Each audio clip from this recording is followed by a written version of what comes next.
In this video, traders, we're going to look at day trader to swing trader transition tips. So if you're transitioning from a day trader to a swing trader, hopefully these might help. Stay tuned. Hey guys, well, welcome to you. Right, so many day traders kind of go through a process, they're doing okay, but then they go, you know what, I think I want to step back a little bit, I want to do some more swing trading. There's many reasons for this. One is the time you've got available. Perhaps you now have other family commitments, perhaps you have business commitments, work commitments, you're taking on another project, you're getting involved with something, you want to do some traveling. There's unlimited things. And day trading, of course, means you have to be in front of the screen. If you're not in front of the screen, you're not earning. And there's plenty of pros of day trading. This is not a beat down of day trading whatsoever. I think day trading is ideal for people under certain circumstances, but there are times when people just want to change. People just want to go, you know what, day trading, swing trading. The emotional highs and lows can be more amplified with day trading, but the main reason is generally time. People are saying, I don't want to be stuck in front of the screens. It might be health as well, sitting in front of the screens and you just know it's not doing any good. So there's loads of reasons. So let's assume you think, you know what, I'm doing okay in my day trading and I want to transition to swing trading as much as possible, but I don't want to lose the income I'm getting, I don't want to lose the profit, I don't want to lose the edge, I don't want to lose the skills, because this is not as easy as it sounds, guys. Just go from, well, if you're a day trader, surely you can be a swing trader.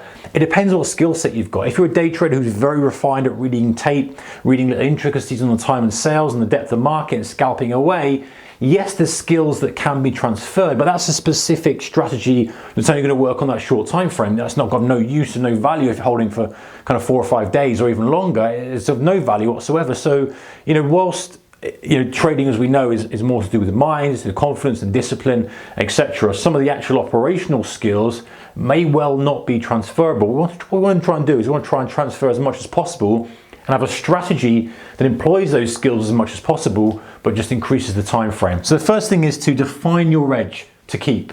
So in other words, what is your edge in day trading now? Is it you're very good at finding turning points? Is it you're very good at trading the open? Is it very good at your scalping exhaustion? Is it very good you're good at spotting momentum? Are you kind of leveraging on daily patterns? What is it? Is it price? Whatever it may be, define that.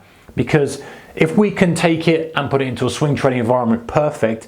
If not, you might be able to use it and adapt it so it's a hybrid model of that and trade. So for example, if you're very good at jumping on trends intraday, then maybe from a swing trade perspective, we can use some of those skills and go, right, I'm going to jump on a trend, it's a multi-month trend, and use those skills that I've got. Perhaps if you're very good at trading the open, you might say, okay, well, I'll trade the open, perhaps I need to trade during earnings seasoning because the extra volatility might be more aligned with my skill set. If you're very good at spotting the turning point intraday for a move back to for a mean reversion trade back to the opening print, again, you might be looking for a range bound market. You get the idea. You can use it as a seed, so you're not just starting from scratch. And then want to create a plan and method. So as with everything, guys, if you plan it, not only have you got your right mindset because you're more confident about the way you're going to execute it, but you know what you're looking for. You know the markets you're looking for, the style you're looking for, when you're going to trade, what you're going to trade. Don't have to go into full detail here about creating a trading plan. I think I've done multiple videos about it, and because it's so important and work out exactly what's going on, I think it's so crucial. So doing that is important. The third thing is to build a transition phase. So don't try and go from day trader to swing trader straight away. You're not going to, because your old habits are going to be there. You're used to scalping, you're used to doing this, you're used to going to your whatever your resources you're using. So take time, maybe add in a couple of small size swing trade, and emphasizing small.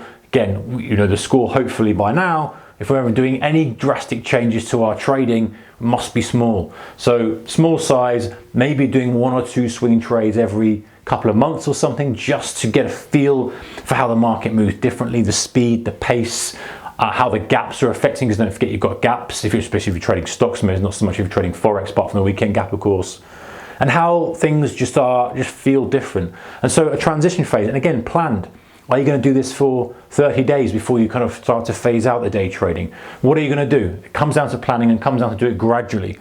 And the fourth thing is be aware of urge to close positions, right? So your urge to close positions will be there. Your day trader, you want to grab the profit. That's what you're built on. You're built on seeing that profit disappear like that, unless you take it. That's generally the day trader's mentality. There it is, let's take it. Now, that will be ingrained into you by now, and so you have to be very mindful to put in rules and to have processes in place that mean you're stretching those positions, because you're going to be so tempted if you take a trade and then by the end of the day you're up a decent amount, you will want to take that, but that's not in line with what you're trying to achieve. If you're trying to achieve an extension of your time frame holding, if you're trying to achieve an average hold time of several days, taking the profit on day one isn't going to be in line with that. So you've got to put in rules and restrictions to make you hold it. Now, of course, if it goes against you and it hits your stop loss, you want to get out of the deal. And if it hits your profit target, fine. But resisting the urge to go back to the day trading mentality with it. You've got to change your scanning process. So while a day trader might be focused on 2 or 3 markets, you might be watching a couple of markets and you see the opportunities there. If you're a swing trader, you're probably looking at a broad number of markets, purely because if you're just looking at one market, a swing trader, you're not going to have as many opportunities. You're kind of always going to have to be in a deal to make that work for you, and there'll be times when the market you're watching is just stagnating and boring, and you're better off looking at other markets. So broaden your horizons a little bit, look at other markets, and then kind of build a good solid scanning process. Number 6 is allow yourself a few day trades. So don't be too harsh on yourself. Once you've done through the transition, allow yourself a little bit to feed the beast, if you like. You've been day trading for so long. Allow yourself occasional day to sit down and have some day trades. Put some money aside and go, there's my risk capital. I'm going to day trade. If you enjoyed it, then don't need to go cold turkey on it completely. You're phasing out where the wealth generation and income is coming from and moving over to swing trading. But there's nothing to say you can't go back and day trade every now and then and go, you know what, market's quite active today, let me allocate this amount of capital today and let me day trade it and enjoy it and go back to what I was. But you obviously be careful you're not cementing old habits and bringing up old habits.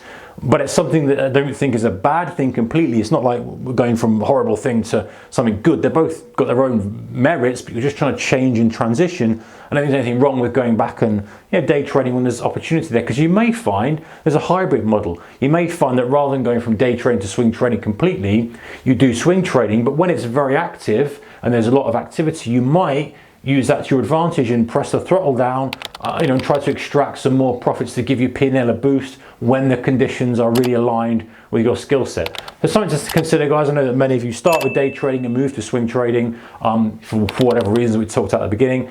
These may help you with the transition. Take care, whatever you're doing, keep your risk managed. I'll see you in the next one. Bye-bye.